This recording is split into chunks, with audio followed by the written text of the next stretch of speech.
स्वागत है आप सभी का मेरे YouTube चैनल में। आज का हमारा टॉपिक है core area of physiotherapy assessment for people with Parkinson's. आपके पास जब भी पीपल विद पार्किंसंस रिपोर्ट करते हैं तो आप किन किन पॉइंट्स को असेसमेंट में इंक्लूड करते हैं?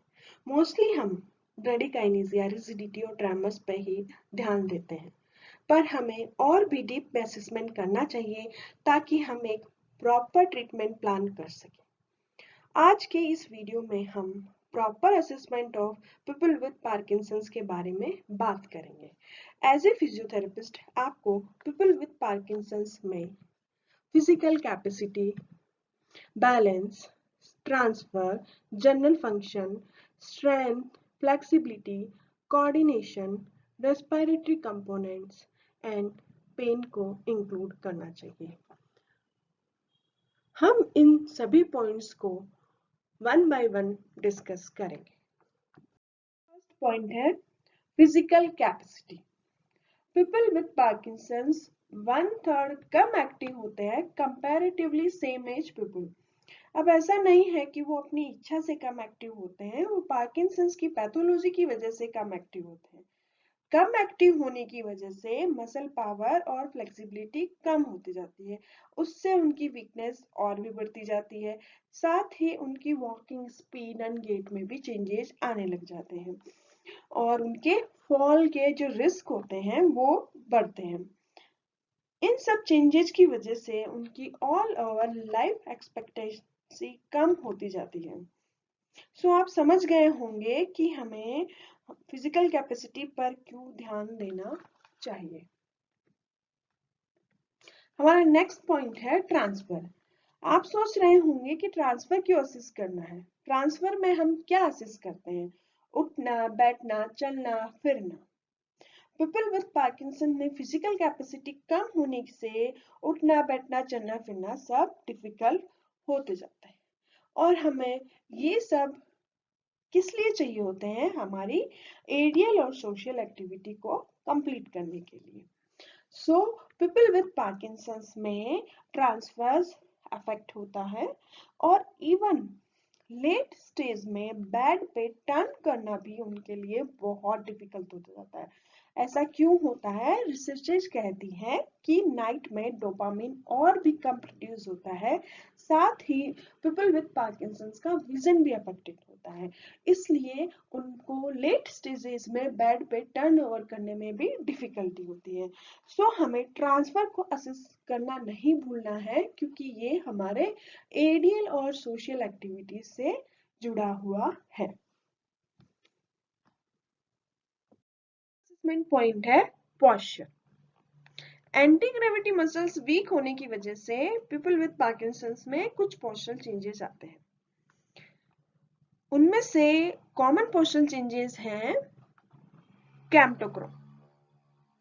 इसमें क्या होता है? Involuntary forward flexion when person is upright. जब पर्सन सीधा खड़ा रहता है तो इनवॉलेंट्री फॉरवर्ड फ्लेक्शन होता है और ये forward flexion when person lie down ये या तो डिसअपीयर हो जाता है या फिर कम हो जाता है, पर लेट स्टेजेस में ये डिसअपीयर नहीं होता है। क्यों नहीं होता है? क्योंकि जैसे जैसे मसल वीकनेस बढ़ती जाती है और एक पोस्चर अडेप्ट होता जाता है, वैसे वैसे बोन्स भी उसी पोस्चर में आ जाती है, मींस वो रिजिड हो जाती है, फिक्स हो जाती है, तो ये लेटर स्टेजेस में डिसअपीयर नहीं होता है। ओके, नेक्स्ट जो पोस्चरल चेंजेस है वो है एंटिकोलिस। इसमें क्या होता है कि जो नेक और हेड है, सिर्फ यहां से ही नेक और हेड से ही फॉरवर्ड फ्लेक्शन होता है। आप सोच रहे होंगे कि ये क्यों असिस्ट करना है, इस पे क्यों ज्यादा ध्यान देना है? इस पे इसलिए ज्यादा ध्यान देना है क्योंकि एंटीकॉलिस अगर ज्यादा बढ़ता गया तो पीपल विद पार्किंसंस में लेटर स्टेजेस में खाने में और ब्रीदिंग में बहुत प्रॉब्लम होने वाली है। उससे क्या होता है, जब अगर वो खाना खाएंगे उस टाइम अगर बाय चांस कुछ भी फूड लंग्स में एस्पिरेट हो गया तो वहां लंग इन्फेक्शन होने की चांसेस रहेंगे और उनकी कंडीशन और भी खराब होने के चांसेस हो रहेंगे। इसलिए हमें एंटीकॉलिस जो पोस्चर है उसको प्रॉपरली असेस करना चाहिए और उसका प्रॉपर मैनेजमेंट करना चाहिए। ठीक है, हमारा नेक्स्ट पोस्चरल चेंजेस है पिसा सिंड्रोम। इसमें क्या होता है कि sustain lateral flexion of trunk. जरूरी नहीं है कि राइट, लेफ्ट या डोमिनेंट साइड हो, वो किसी भी साइड हो सकता है। और डोमिनेंट साइड पार्किंसंस का मतलब है कि जिस साइड जो पार्किंसंस के मेन कार्डिनल सिम्टम्स है, रिजिडिटी, ट्रेमर्स एंड ब्रेडिकाइनेसिया, वो एक पर्टिकुलर वन साइड में ज्यादा हो। तो ऐसा नहीं है कि जो पिसा सिंड्रोम है वो जिस साइड में फर्स्ट सिम्टम्स देखे गए हैं उस साइड ही हो, ये किसी भी साइड हो सकता है। सो हमें इसको भी असेस करना है। क्यों? अगर इसको असेस नहीं करोगे तो हम फॉल के जो रिस्क है, बिकॉज वन साइड अगर बॉडी लीन होती जाएगी तो फॉल के रिस्क ऑब्वियसली बढ़ते जाएंगे। सो हमें इस पोस्चरल चेंजेस को भी असेस करना चाहिए। नेक्स्ट असेसमेंट का पॉइंट है balance and falls. Loss of balance common problem है पीपल इन पार्किंसंस में। 30 to 70% of people with Parkinson's loss of balance और फॉल को एक्सपीरियंस करते हैं। ये mostly after the 5 year of diagnosis के बाद ही एक्सपीरियंस किया जाता है, बट जरूरी नहीं है, ये अर्ली स्टेजेस में भी एक्सपीरियंस किया जा सकता है। ये क्यों होता है? Loss of balance and fall क्यों होता है? क्योंकि प्रोग्रेसिव स्लोनेस ऑफ मूवमेंट होता है, ट्रंक में रिजिडिटी बढ़ती जाती है और प्रोप्रियोसेप्शन कम होते जाते हैं। इसकी वजह से loss of balance and fall हो सकता है इन पीपल विद पार्किंसंस में।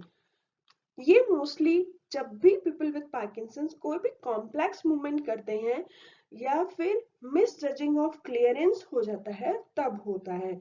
Miss judging of clearance means चलते वक्त एकदम से उनको ना समझ आए कि कितने डिस्टेंस पे कैसे वॉक करना है, कितने दूर है, या फिर एकदम से उनका फ्रीजिंग ऑफ गेट हो जाए, तो उसकी वजह से भी लॉस ऑफ बैलेंस और फॉल एक्सपीरियंस किया जा सकता है।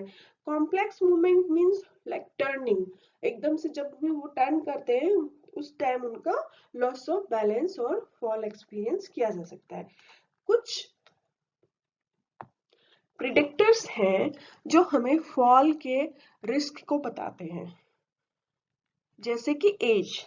आपको कंफ्यूज नहीं होना है। Normal people with same age normal people with same age and people with Parkinson में फॉल हो सकता है बिकॉज ऑफ एज। सो आपको एज को लेके कंफ्यूज नहीं होना है, क्योंकि ज्यादा एज होगी तो उन नॉर्मल पीपल्स में भी फॉल को एक्सपीरियंस किया जा सकता है and even people with Parkinson's भी एक्सपीरियंस किया जा सकता है। सो आपको एज को ध्यान में रखना है। इसके अलावा time since Parkinson's onset, associated neuromusculoskeletal changes तो नहीं है, reduce leg muscle strength, proprioception and gait speed changes, increased gait variability and freezing of gait। मेरा कहने का मतलब ये है कि अगर इनमें से कुछ भी पीपल विद पार्किंसंस में आपको नोटिस होता है तो उनमें रिस्क ऑफ फॉल ज्यादा होता है। सो आप जब भी असेसमेंट करेंगे तो इन प्रिडिक्टर्स फैक्टर्स को हम अपने माइंड में जरूर रखेंगे, ताकि आप एक प्रॉपर असेसमेंट कर सको और आपको पता हो कि रिस्क रिस्क है या नहीं है। असेसमेंट का नेक्स्ट पॉइंट है quality of movement. People with Parkinson's different type of movement pattern से एसोसिएटेड होते हैं। उनमें से फर्स्ट है ट्रेमर्स, जो कि मोस्टली रेस्टिंग ट्रेमर्स होते हैं। रेस्टिंग ट्रेमर्स मतलब जब people with Parkinson's resting position में होते हैं, वो बैठे हुए भी हो सकते हैं, लेटे हुए भी हो सकते हैं, उस टाइम जो ट्रेमर्स प्रेजेंट होता है उनको हम रेस्टिंग ट्रेमर्स बोलते हैं। बट ध्यान रखना कि जब वो स्लीप में होते हैं तब ये ट्रेमर्स एब्सेंट होते हैं। तो पीपल विद पार्किंसंस में रेस्टिंग ट्रेमर्स होते हैं जो कि रिदमिक होते हैं, मीन्स स्लो एंड कंटिन्यूअस होते हैं, और वो एसिमेट्रिक हो सकते हैं। एसिमेट्रिक मीन्स एक साइड ऑफ बॉडी से स्टार्ट होते हैं, लाइक राइट और लेफ्ट, और जैसे जैसे पैथोलॉजी बढ़ती जाती है वो दोनों साइड ऑफ बॉडी प्रेजेंट हो सकते हैं। नेक्स्ट है फ्रीजिंग। फ्रीजिंग का मतलब है where the person cannot move either to start a movement, even speech, or where they come to a halt।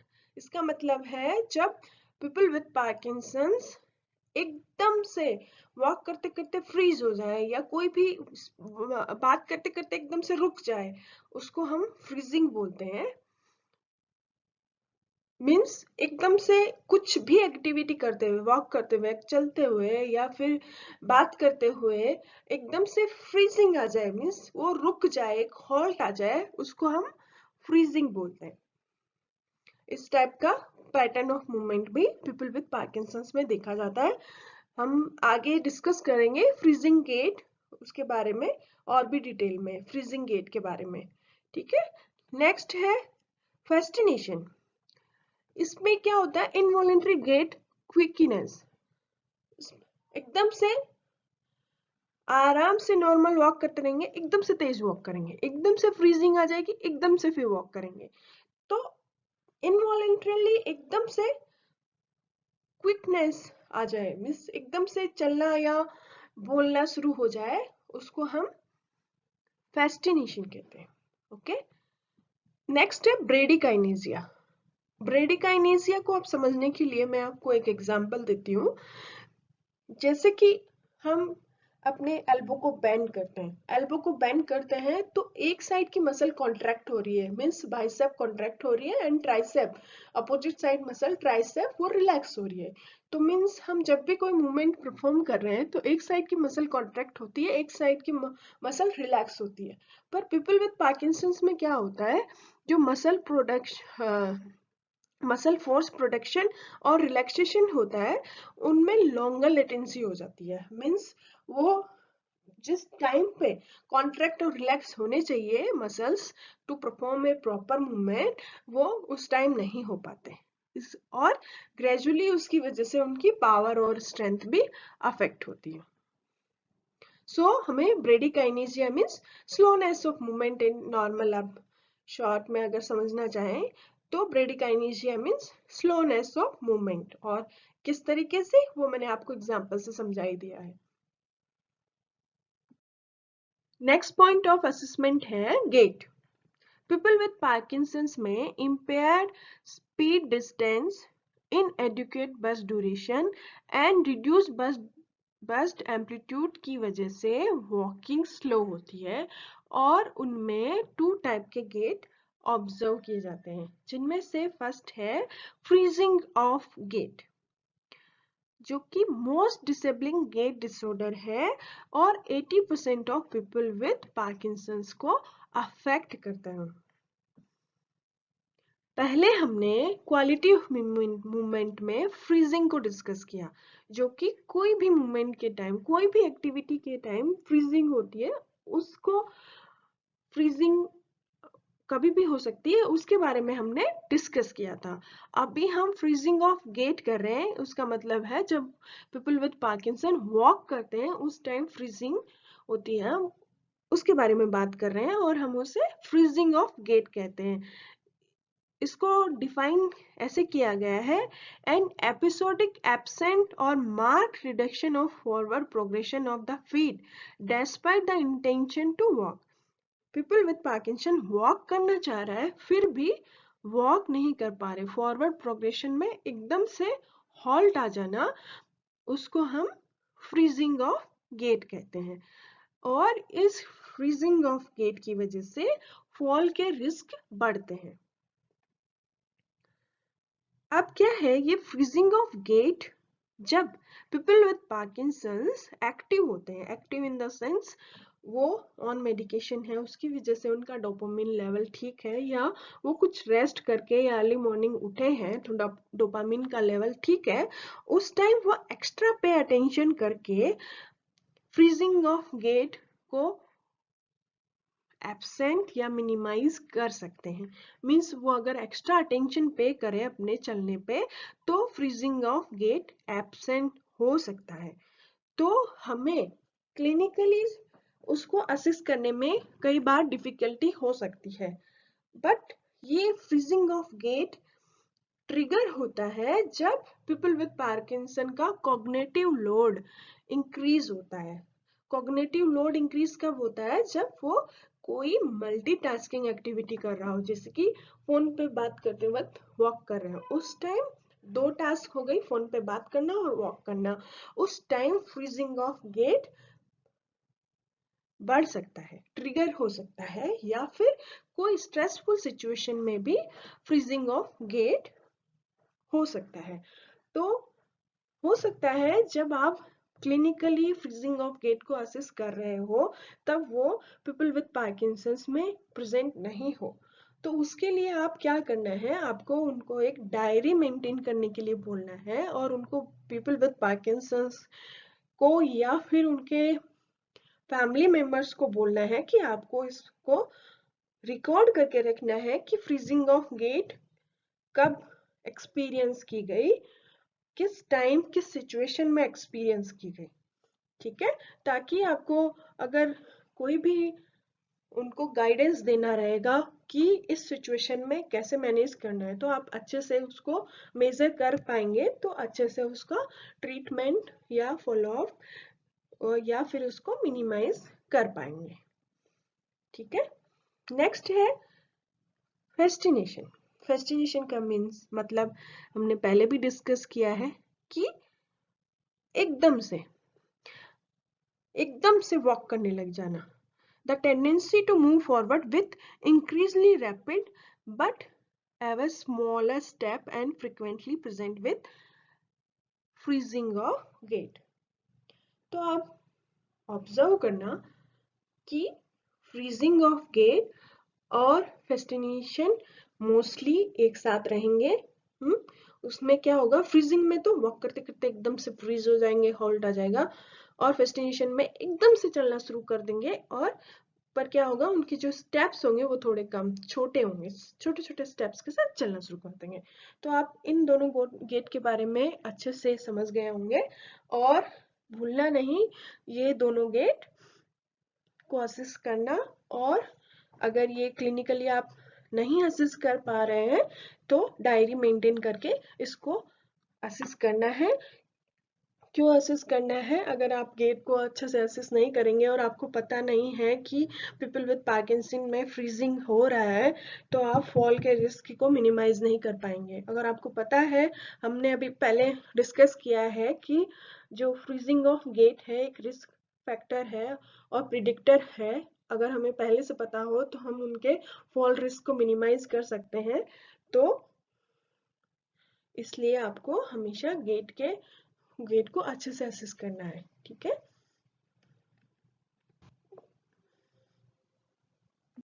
Next assessment का पॉइंट है respiratory problems. Respiratory problem people with Parkinson's में इतनी serious हो सकती है कि वो डेथ को भी लीड कर सकती है। सो हमें इस पे ध्यान देना चाहिए। इसकी mechanism of respiratory disease is not clear, but जो डिसफंक्शन किस वजह से हो सकते हैं उसके बारे में हम डिस्कस करेंगे। फर्स्ट है restrictive changes. Restrictive changes means due to postural changes, जो कुछ मसल्स टाइट हो गई है, कुछ लेंथन हो गई है, उसकी वजह से जो प्रॉपर रेस्पिरेटरी मैकेनिज्म है वो परफॉर्म नहीं हो पाती है। हमने डिस्कस किया था एंटीकॉलिस पोस्चर, उसमें forward head and neck posture होता है, तो उसकी वजह से एक रेस्ट्रिक्टिव चेंजेस आ सकते हैं। इवन अपर एयरवे ऑब्स्ट्रक्शन भी आ सकता है, अबनॉर्मल वेंटिलेटरी ड्राइव भी हो सकती है, एंड कोई मेडिकेशन का साइड रेस्पॉन्स भी हो सकता है या साइड इफेक्ट भी हो सकता है, उससे भी रेस्पिरेटरी प्रॉब्लम्स हो सकती है। And silent aspiration can lead to pneumonia. Silent aspiration हो सकता है। ठीक है, इन सभी रेस्पिरेटरी प्रॉब्लम्स को आइडेंटिफाई करने के लिए हम पीएफटी करनी चाहिए और प्रॉपर ट्रीटमेंट प्लान करना चाहिए। नेक्स्ट असेसमेंट का पॉइंट है pain. People with Parkinson's pain को एक्सपीरियंस करते हैं, और ये जो पेन है 30 to 50% पेन है वो मस्कुलोस्केलेटल पेन होता है, जो कि नेक, आर्म, पैरास्पाइनल और काफ मसल में एक्सपीरियंस किया जा सकता है। और ये जो पेन है वो मोस्टली रिजिडिटी की वजह से होता है। मसल्स में रिजिडिटी पार्किंसंस में एक सिम्टम है रिजिडिटी, उसकी वजह से एक्सपीरियंस किया जाता है। सो हमें एज ए फिजियोथेरेपिस्ट पेन को अच्छे से असेस करना चाहिए by using the scales and questionnaires, और पेन मैनेजमेंट को भी उनके ट्रीटमेंट प्लान में शामिल करना चाहिए या उनको गाइड करना चाहिए कि पेन को कैसे मिनिमाइज करना है, और कैसे अगर आप प्रॉपर एक्सरसाइज और ये करेंगे तो आप पेन को एक्सपीरियंस नहीं करेंगे। ठीक है, हमारा नेक्स्ट असेसमेंट का पॉइंट है डुअल टास्किंग।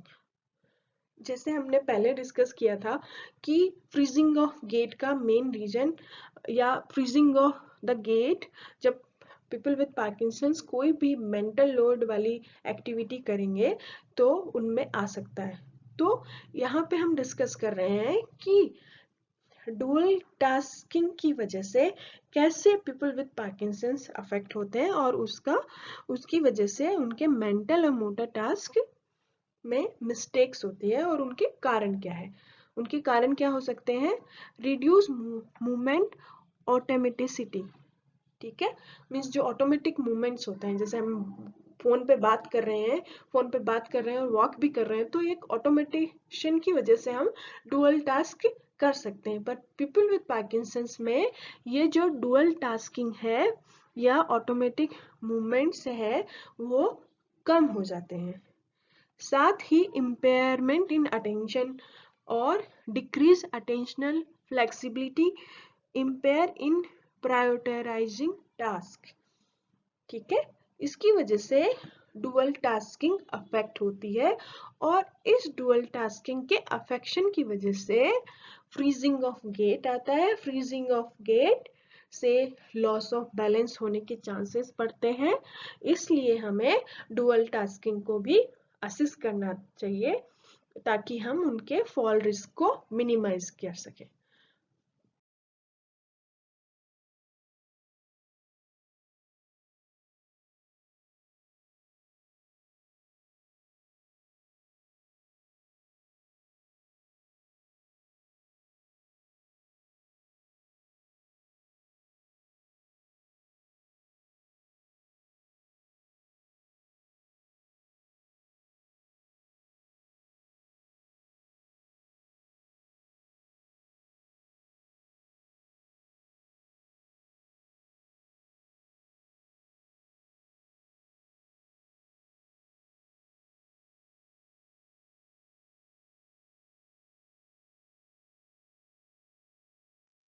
आई होप कि मैंने इस टॉपिक को अच्छे से एड्रेस करने की कोशिश की है। फिर भी अगर आपको कोई कंसर्न है तो आप कमेंट सेक्शन में मेंशन कर सकते हैं।